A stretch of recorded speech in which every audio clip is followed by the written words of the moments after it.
Trigger पर नाचती थी उंगलियां, दोनों हाथों से दागता था गोली, बोली से तेज चलती थी गोली। मुख्तार के ऐसे शूटर को झारखंड पुलिस ने कर दिया ढेर। यूपी एटीएस के डीएसपी को लग गई थी गोली, तभी झारखंड पुलिस ने संभाल लिया मोर्चा। 2 मिनट में पलट गया सारा खेल, अचूक निशाने ने कनौजिया का काम कर दिया तमाम। जिसके लिए हिंदुस्तान के ख्वाब छान रही थी पुलिस, वो जमशेदपुर में छिपा था। ऐसे पता चला लोकेशन, 9mm के पिस्टल, 20 राउंड फायरिंग की कहानी। मुख्तार जिस पर आंखें बंद करके भरोसा करता था, माफियाओं की टोली में जिसका निशाना अचूक माना जाता था, उसी शूटर अनुज कनौजिया की गोली से तेज अब की बार झारखंड पुलिस की बंदूक निकली। 2.5 लाख के इनामी जिस शूटर को पिछले 5 साल से यूपी पुलिस नहीं ढूंढ पाई, उसे 5 घंटे में न सिर्फ झारखंड पुलिस ने घेरा बल्कि सीधे परलोक भी पहुंचा दिया। कहते हैं कि बंदूक उसकी पहली मोहब्बत थी। शूटर अनुज कनौजिया की उंगली ट्रिगर पर थिरकती थी, इसलिए वो एक हाथ से नहीं बल्कि दोनों हाथों से गोली चलाता था। इसी योग्यता के आधार पर उसका मुख्तार की टीम में एडमिशन हुआ था। लेकिन ऐसे शातिर अनुज कनौजिया को पकड़ने के लिए जब यूपी पुलिस ने झारखंड पुलिस से मदद मांगी तो कोई चूक नहीं हुई। 2.5 लाख का इनामी अनुज कनौजिया कैसे घेरा गया और बचने के लिए उसने कौन कौन सी तरकीबें अपनाई, झारखंड पुलिस ने उसकी सारी तरकीबों को कैसे मिट्टी में मिलाया, अगले कुछ मिनट में पूरा खेल आपको समझाते हैं। दरअसल यूपी एटीएस और झारखंड एटीएस ने मिलकर एक ज्वाइंट ऑपरेशन चलाया था। अनुज यूपी का मोस्ट वांटेड था, लेकिन ऑपरेशन के दौरान ही यूपी एटीएस के डीएसपी को भी बाएं हाथ में कंधे के नीचे गोली लग गई थी। लेकिन दूसरे छोर से झारखंड पुलिस ने मोर्चा संभाले रखा। जानकारी के मुताबिक यूपी पुलिस को सूचना मिली थी कि अपराधी अनुज कनौजिया जमशेदपुर में छिपा हुआ है। इसके अलावा पुलिस को आरोपी अनुज कनौजिया की अंतिम लोकेशन गोविंदपुर के जनता मार्केट के पास अमलता सिटी के भूमिहार सदन में मिली थी। इसके बाद शनिवार की शाम को उत्तर प्रदेश और झारखंड पुलिस ने ज्वाइंट ऑपरेशन चलाया और अनुज कनौजिया की घेराबंदी की। वहीं खुद को चारों ओर से घिरता देख शूटर अनुज कनौजिया ने पुलिस टीम पर फायरिंग करनी शुरू कर दी। इस दौरान पुलिस ने शूटर अनुज को बाहर निकालने के लिए कई चेतावनी दी। यूपी पुलिस ने पहले अनाउंसमेंट करके अनुज को सरेंडर करने के लिए कहा, लेकिन इस पर भी उसने घर की खिड़की से 9mm के पिस्टल से करीब 20 राउंड फायरिंग की। इसी दौरान यूपी पुलिस के डीएसपी धर्मेश कुमार शाही के हाथ में गोली लग गई। इसके बाद पुलिस की जवाबी फायरिंग में अनुज को भी गोली लगी और उसे मार गिराया गया।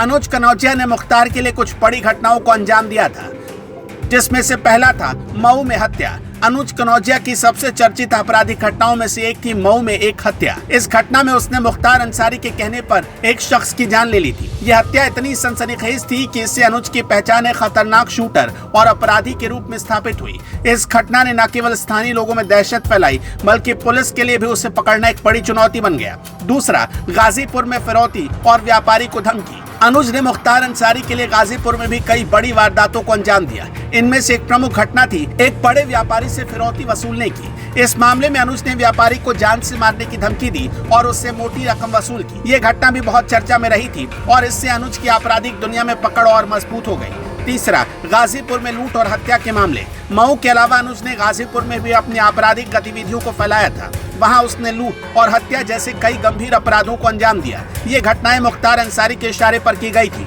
जो उसके गैंग की ताकत को बढ़ाने और क्षेत्र में दबदबा कायम करने के लिए थी। इन वारदातों ने अनुज को पुलिस की नजर में एक बड़ा खतरनाक अपराधी बना दिया। कहते हैं कि अनुज की पत्नी भी एक खूंखार गैंगस्टर है। झारखंड पुलिस ने कुछ ही महीने पहले उसकी रांची से गिरफ्तारी की, हालांकि बाद में वो छूट गई।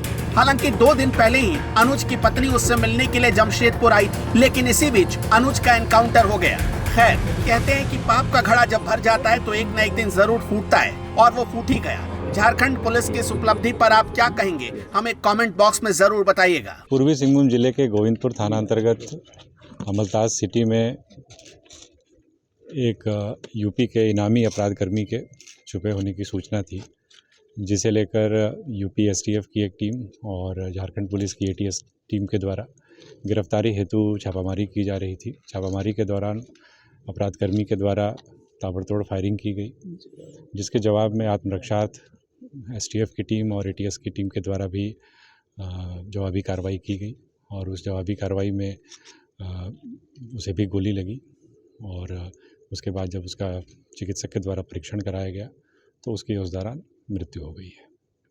किसी को गोली भी लगी, पुलिस को भी सर? जो एसटीएफ के एक डीवाईएसपी हैं जो कि इस टीम का हिस्सा थे, उनको भी गोली लगी है और बाह में गोली लगी है उन्हें, और वो TMH में इलाजरत है। किसी की गिरफ्तारी भी हुई है सर? उसके कोई साथी भी गिरफ्तार हुए या पकड़े? अभी बाकी मामले की तफ्तीश अभी जारी है। कितने राउंड गोली चली? कितने हैं कुछ? अभी डिटेल बात कुछ बरामदगी भी कुछ इनके पास?